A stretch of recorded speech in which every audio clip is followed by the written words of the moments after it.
সাথে সাথে আমার কাকুল আছেন মমতাবালা ঠাকুর, ও আমাদের রাজ্যসভার এমপি হয়েছে নতুন, ও আছে। মনে রাখবেন রথিন ঘোষ আছেন মিনিস্টার, নির্মল ঘোষ আছেন, শোভনদেব চট্টোপাধ্যায় আছেন,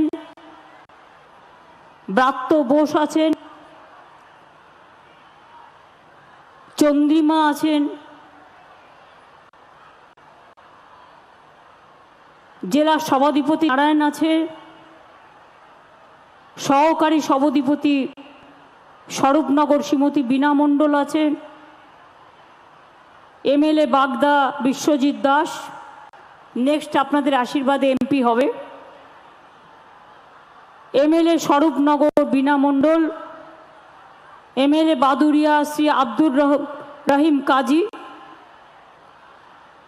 এমএলএ আমডাঙ্গা রফিকুর রহমান, এমএলএ বীজপুর সুবোধ অধিকারী, এমএলএ জগদ্দল সোমনাথ শ্যাম। এছাড়াও আমাদের এখানে উপস্থিত আছেন এমএলএ শ্রীমতী মঞ্জু বোস, নোয়াপাড়া এসছে নাকি? মঞ্জু তো আসেনি, আসতে পারেনি। ব্যারাকপুরের রাজ চক্রবর্তী, ও আসতে পারেনি। কামারহাটি মদন মিত্র অসুস্থ আছে, আসতে পারেনি।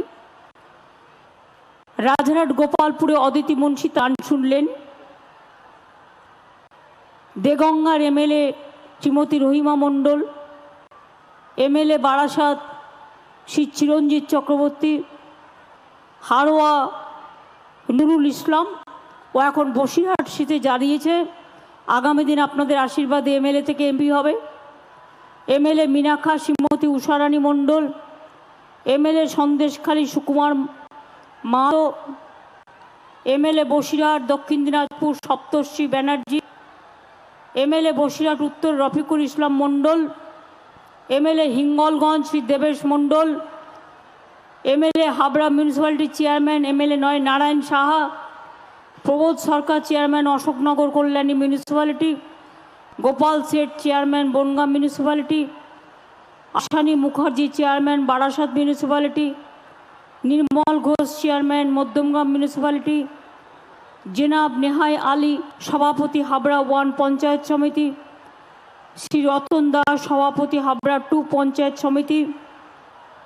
এছাড়াও আমার যত মিনিস্টাররা আছেন আজকে সারা বাংলা জুড়ে, তাদেরও প্রায় 8,000 কোটি টাকার প্রজেক্ট উদ্বোধন হলো। সেখানে ববি অরূপ থেকে শুরু করে, সুজিত থেকে শুরু করে বিভিন্ন জায়গায় সবাই উপস্থিত আছেন। আমি প্রথমেই আপনাদের বলবো যে আজকে হাবড়া জেলায় উদ্বোধন শিলান্যাস পরিষেবা মোট 2,719 কোটি 64 লক্ষ টাকা করা হলো উত্তর 24 পরগনার জন্য, এবং উত্তর 24 পরগনা ছাড়াও অন্যান্য জেলার 647টি প্রকল্পের উদ্বোধন ও শিলান্যাস করা হলো। মোট ভ্যালু হচ্ছে 8,405 কোটি টাকা। এই অনুষ্ঠান থেকে প্রায় 7 লক্ষ পরিবারের কাছে কোনো না কোনো পরিষেবা পৌঁছে যাবে। আমার কথা আপনাদের একটু ধৈর্য ধরে শুনতে হবে, কারণ আগামী দিন বিজেপি যে অশান্তির খেলা খেলবার চেষ্টা করছেন, আমি আপনাদের যুক্তি দিয়ে সেটা বোঝাবার চেষ্টা করব। তার জন্য আমাকে কিছুটা সময় দিতে হবে। আগে বলি, 851 কোটি টাকা ব্যয়ে হাবড়া গাইঘাটা পানীয় জল প্রকল্প করা হচ্ছে। যতটা কাজ হয়েছে তাতে ব্যারাকপুর 1, হাবড়া 2 ব্লকের 40,000 মানুষ উপকৃত হবে। পরে আরও 5টি ব্লক, হাবড়া 1, গাইঘাটা, আমডাঙ্গা, দেগঙ্গা, বারাসাত 1 ব্লক, এছাড়াও 3টে মিউনিসিপ্যালিটি, হাবড়া, অশোকনগর, কল্যাণগড়, গোবরডাঙ্গা মিউনিসিপ্যালিটির 5 লক্ষ মানুষ উপকৃত হবে।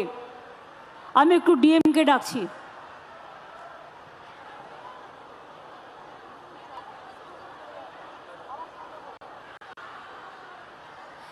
এছাড়াও মনে রাখবেন 851 কোটি টাকা ব্যয়, আচ্ছা ওগুলো তো বলে দিয়েছি, 530 কোটি টাকা ব্যয় মুড়াগাছা থেকে কাপা পর্যন্ত কল্যাণী এক্সপ্রেসওয়ের সম্প্রসারণের কাজ করা হয়েছে।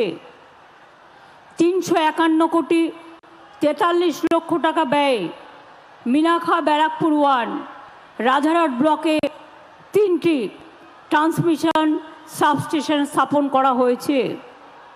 হুগলির ফুরফুরা শোপে 2 কোটি 28 লক্ষ টাকা দিয়ে আগেও করা হয়েছে সোলার লাইটিং প্রজেক্ট করা হয়েছে।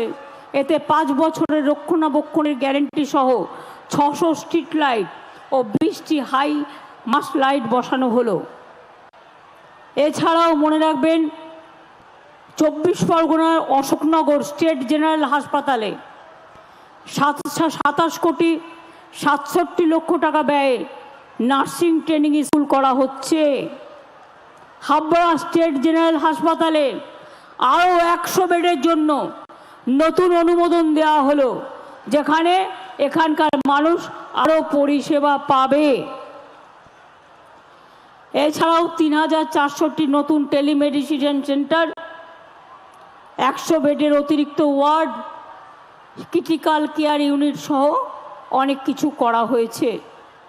আজকে আপনারা দেখতে পেলেন 100 দিনের কাজ বন্ধ হয়ে গেলেও, কেন্দ্রীয় সরকার টাকা না দিলেও আমরা জব কার্ড হোল্ডারদের টাকা দিয়েছি।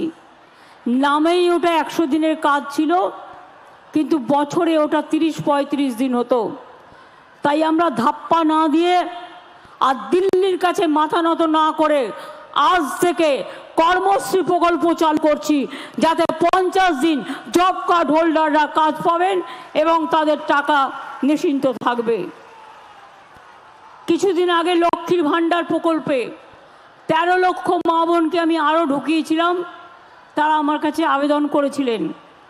এবারেও 3,85,000 আরও বাড়ানো হচ্ছে, তারা নতুন করে আবেদন করেছে।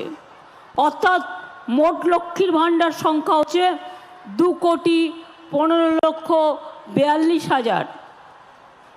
কিছুদিন আগে বার্ধক্য ভাতা 9 লক্ষ বাড়ানো হয়েছিল, এখন আরও 2,40,542 জন বাড়ানো হলো। ফলে বার্ধক্য ভাতা প্রাপকের সংখ্যা 30,34,176 জন হলো।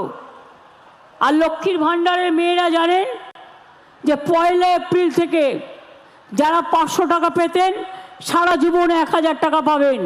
আর যারা তপশিলি আদিবাসী আছেন, যারা 1000 টাকা পেতেন, তারা 1200 টাকা করে পাবেন। এছাড়াও আশা অঙ্গনারী থেকে শুরু করে সিভিক ভলেন্টিয়ার্স, গ্রিন পুলিশ থেকে শুরু করে সবারটাই বাড়ানো হয়েছে। আমি জানি আমাদের ভিলেজ রিসোর্স পার্সন যা আছে তারাও ভিলেজে অনেক কাজ করে।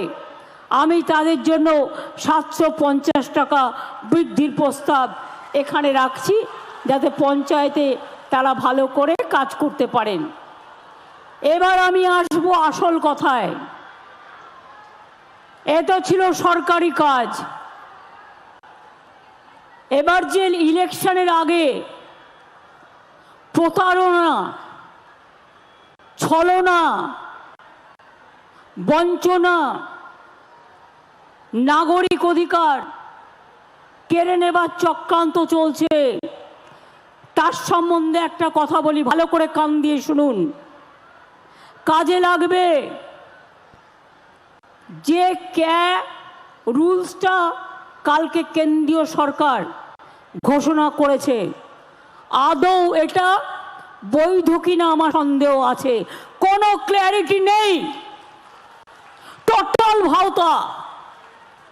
ইলেকশনের আগে যুদ্ধ খেলা 19 সালেও করেছিল। 2019 সালে এনআরসির নামে আসামে 19 লক্ষ লোকের মধ্যে 13 লক্ষ বাঙালি হিন্দুকে বাদ দেওয়া হয়েছিল। অনেক মানুষ দুঃখে আত্মহত্যা করেছিল। আজকে যে বিজেপির নেতারা বলছেন ক্যা করে দিলাম, অধিকার দিয়ে দিলাম, এবার আমি আপনাদের কাছে কয়েকটা কোয়েশ্চেন করছি। তার মানে এখন যাদের দরখাস্ত করতে বলা হচ্ছে, তার মানে তারা যেই দরখাস্ত করবেন সঙ্গে সঙ্গে তারা নাগরিক থাকা সত্ত্বেও আপনারা বেআইনি অনুপ্রবেশকারী হয়ে যাবেন।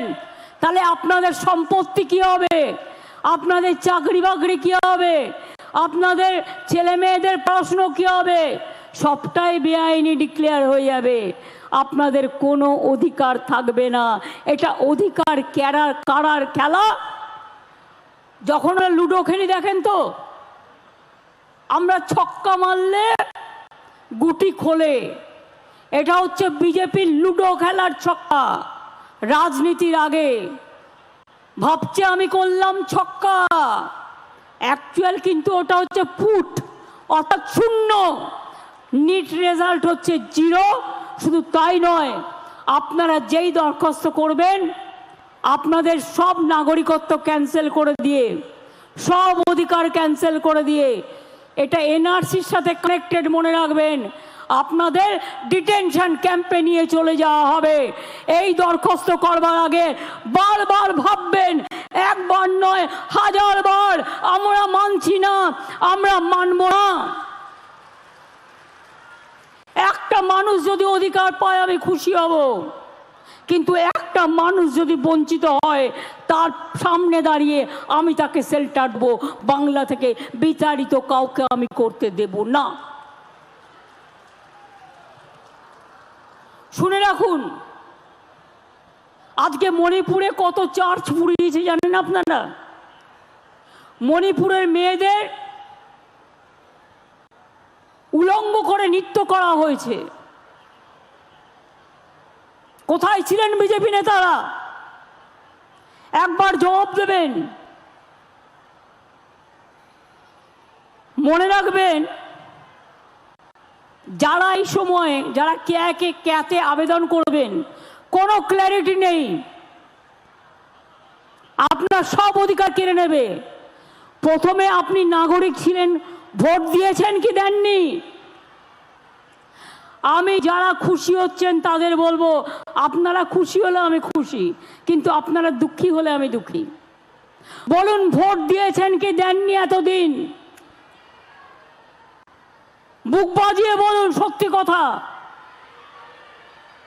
আধার কার্ড ছিল কি ছিল না?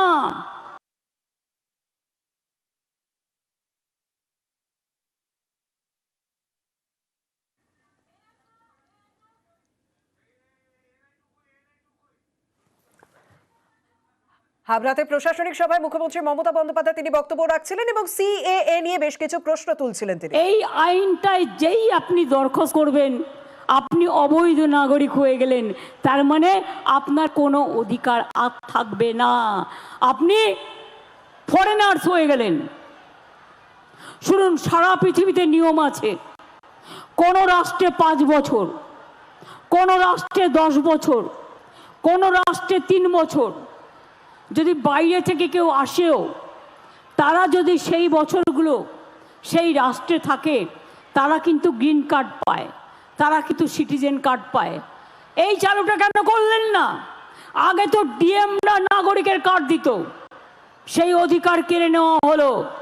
আর আজ বিজেপির হাতে আপনারা দিয়ে দেবেন আপনার ভাগ্য, শুধু একটা ভোটের জন্য, 2টো সিটে জেতবার জন্য। আপনাদের ভাওতা দিচ্ছে ভাওতা, ধাপ্পা দিচ্ছে ধাপ্পা।